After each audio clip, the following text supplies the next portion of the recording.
Hi ಎಲ್ಲರೂ ಹೇಗಿದ್ದೀರಾ? ಬನ್ನಿ ಇವತ್ತು ಹೆಲ್ದಿಯಾಗಿರೋಂಥ ಪ್ರೋಟೀನ್ ಇಡ್ಲಿ ಮಾಡೋದು ಹೇಗೆ ಅಂತ ನೋಡ್ಕೊಂಬರೋಣ.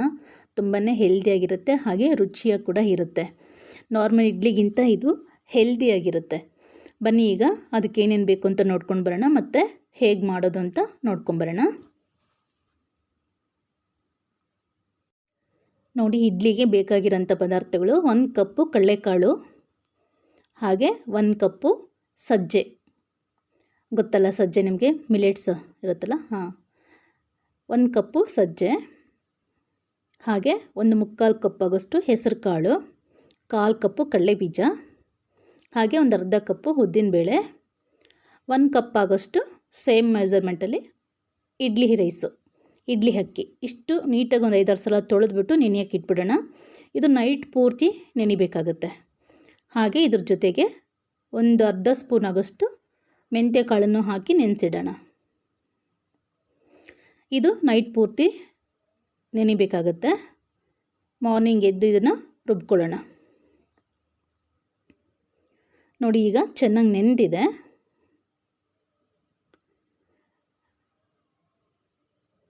ಈಗ ನಾವು ಇದನ್ನು ರುಬ್ಕೊಳ್ಳೋಣ. ಇದರಲ್ಲಿ ಇಡ್ಲಿ ಮತ್ತು ದೋಸೆ ಎರಡೂ ಕೂಡ ಮಾಡ್ಬೋದು. ಇಡ್ಲಿಗೆ ರುಬ್ಕೊಳ್ಳೋದಾದರೆ ಸ್ವಲ್ಪ ರವೆ ಥರ ಸ್ವಲ್ಪ ಗಟ್ಟಿಗೆ ರುಬ್ಕೋಬೇಕಾಗುತ್ತೆ. ದೋಸೆಗಾದರೆ ನೈಸಾಗಿ ರುಬ್ಕೋಬೇಕಾಗುತ್ತೆ. ನೋಡಿ, ಈಗ ಇದ್ರ ಜೊತೆಗೆ ಒಂದು ಹಸಿಮೆಣಸಿನ್ಕಾಯಿ, ಒಂದು ಸ್ವಲ್ಪ ಶುಂಠಿ, ಒಂದು ಅರ್ಧ ಸ್ಪೂನ್ ಆಗೋಷ್ಟು ಸೋಂಪು ಕಾಳು ಹಾಕ್ಕೊಳ್ತಿದ್ದೀನಿ. ಇಷ್ಟು ಹಾಕ್ಕೊಂಡು ತರ್ತರಿಯಾಗಿ ರುಬ್ಕೋಬೇಕು. ತುಂಬ ತರ್ತರಿಯಾಗಲ್ಲ, ಒಂದು ರವೆ ನಾವು ಇಡ್ಲಿಗೆ ಹೇಗೆ ರುಬ್ಕೊಳ್ತೀವಿ ಸೇಮ್. ನೋಡಿ, ಅದಕ್ಕೆ ರುಬ್ಕೋಬೇಕಾಗತ್ತೆ.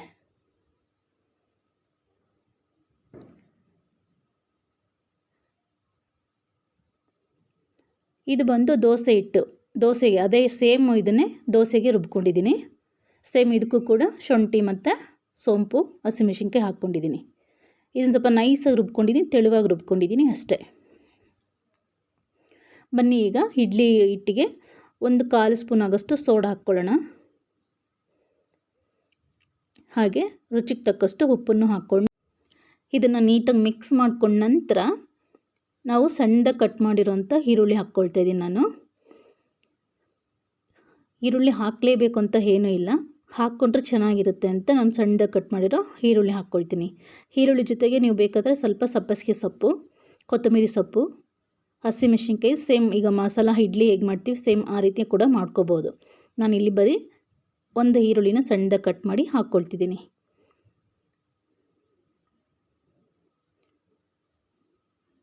ನಾವು ರವೆ ಇಡ್ಲಿ ಮಾಡ್ತೀವಲ್ಲ ಆ ರೀತಿ ಅದಕ್ಕೆಲ್ಲ ಹಾಕ್ಕೊಂಡು ಕೂಡ ಮಾಡ್ಕೋಬೋದು. ಈಗ ಈರುಳ್ಳಿ ಹಾಕ್ಕೊಂಡು ನೀಟಾಗಿ ಮಿಕ್ಸ್ ಮಾಡ್ಕೊಳ್ಳೋಣ. ಈ ಇಡ್ಲಿ ಜೊತೆಗೆ ನಾನು ಟೊಮೊಟೊ ಸಾಂಬಾರು ಮಾಡಿದ್ದೆ, ತುಂಬಾ ಚೆನ್ನಾಗಿತ್ತದು.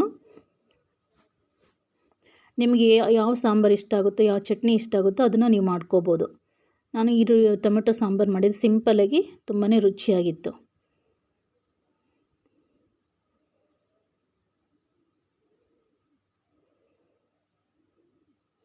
ನೋಡಿ, ಈಗ ಅದಕ್ಕಿದ್ರೆ ಸಾಕಾಗುತ್ತೆ. ತುಂಬ ತೆಳುವಾಗಿದ್ದರೆ ಇಡ್ಲಿ ಚೆನ್ನಾಗಿ ಬರಲ್ಲ, ಹಾಗಾಗಿ ಸ್ವಲ್ಪ ನೋಡಿಕೊಂಡು ಅದಕ್ಕೆ ಮಾಡ್ಕೋಬೇಕು. ಆಲ್ರೆಡಿ ನಾನು ಸ್ಟವ್ ಮೇಲೆ ಇಡ್ಲಿ ಪಾತ್ರೆ ಇಟ್ಕೊಂಡು ಕಾಯಕ್ಕೆ ಇಟ್ಟಿದ್ದೀನಿ.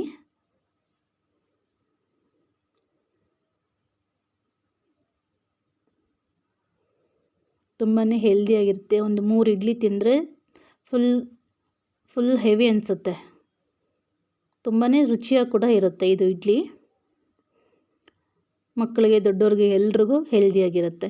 ಯಾವಾಗಲೂ ಒಂದೇ ಥರ ಇಡ್ಲಿ ಈ ಥರ ಮಾಡೋದಕ್ಕಿಂತ ಈ ಥರ ಇಡ್ಲಿ ಮಾಡಿಕೊಟ್ರೆ ಹೆಲ್ದಿಯಾಗಿ ಕೂಡ ಇರುತ್ತೆ.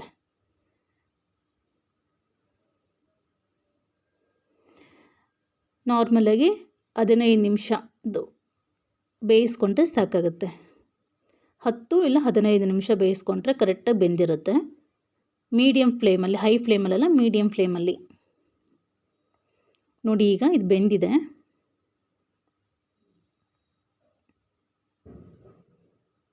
ಸಾಫ್ಟಾಗೂ ಬರುತ್ತೆ. ಅಂದರೆ ನಾರ್ಮಲ್ ಇಡ್ಲಿ ಹೇಗೆ ಸಾಫ್ಟಾಗಿ ಬರುತ್ತೋ ಅಷ್ಟೊಂದು ಸಾಫ್ಟಾಗಿ ಬರಲ್ಲ. ಓಕೆ, ಚೆನ್ನಾಗಿರುತ್ತೆ, ತಿನ್ಬೋದು. ಸೇಮ್ ಆ ಥರ ಫ್ಲಫಿಯಾಗಿ ಬರಬೇಕು ಅಂದರೆ ಬರಲ್ಲ ಇದು. ಕಾಳುಗಳು ಹಾಕಿ ಮಾಡಿರೋದ್ರಿಂದ ಅಷ್ಟೊಂದು ಸಾಫ್ಟಾಗಿ ಬರೋದಿಲ್ಲ,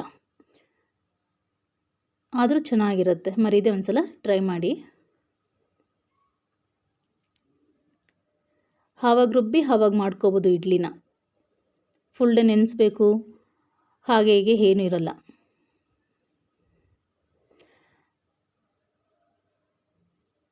ಇದಕ್ಕೆ ಸಬ್ಬಸಿಗೆ ಸೊಪ್ಪು, ಕೊತ್ತಂಬರಿ ಸೊಪ್ಪು, ಈರುಳ್ಳಿ ಎಲ್ಲ ಹಾಕ್ಕೊಂಡ್ರೆ ಇನ್ನೂ ಚೆನ್ನಾಗಿರುತ್ತೆ ಅಂತ ಅನಿಸುತ್ತೆ. ನೋಡಿ ಎಷ್ಟು ಚೆನ್ನಾಗಿ ಬಂದಿದೆಲ್ಲ ಇಡ್ಲಿ. ಇಡ್ಲಿ ಇಷ್ಟ ಆಗಿಲ್ಲ ಅನ್ನೋರು ದೋಸೆ ಕೂಡ ಮಾಡ್ಕೊಂಡು ತಿನ್ಬೋದು. ದೋಸೆನೂ ತುಂಬ ಕ್ರಿಸ್ಪಿಯಾಗಿ ತುಂಬ ಚೆನ್ನಾಗಿ ಟೇಸ್ಟಿಯಾಗಿ ಬರುತ್ತೆ. ಬಟ್ ರುಬ್ಬುವಾಗ ಮಾತ್ರ ಶುಂಠಿ, ಹಸಿಮೆಣಸಿನ್ಕಾಯಿ, ಸೋಂಪು ಕಾಳು ಹಾಕ್ಕೊಂಡು ರುಬ್ಕೋಬೇಕಾಗುತ್ತೆ. ಏಕೆಂದರೆ ಬರೀ ಕಾಳುಗಳು ಹಾಕಿರೋದ್ರಿಂದ ಜೀರ್ಣಕ್ಕೋಸ್ಕರ ನೋಡಿ ಈ ರೀತಿ ಸಾಫ್ಟಾಗಿರುತ್ತೆ. ಇಷ್ಟು ಸಾಫ್ಟ್ ಇರುತ್ತೆ, ಕಾಣ್ತಿದ್ದೆಲ್ಲ.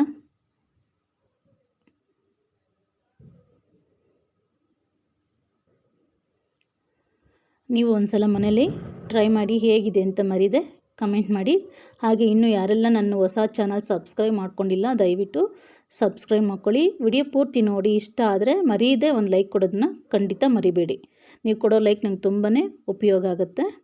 ನನ್ನ ಹೊಸ ಚಾನಲ್ನ ಸಬ್ಸ್ಕ್ರೈಬ್ ಮಾಡ್ಕೊಳ್ಳಿ. Thank you for watching. Bye.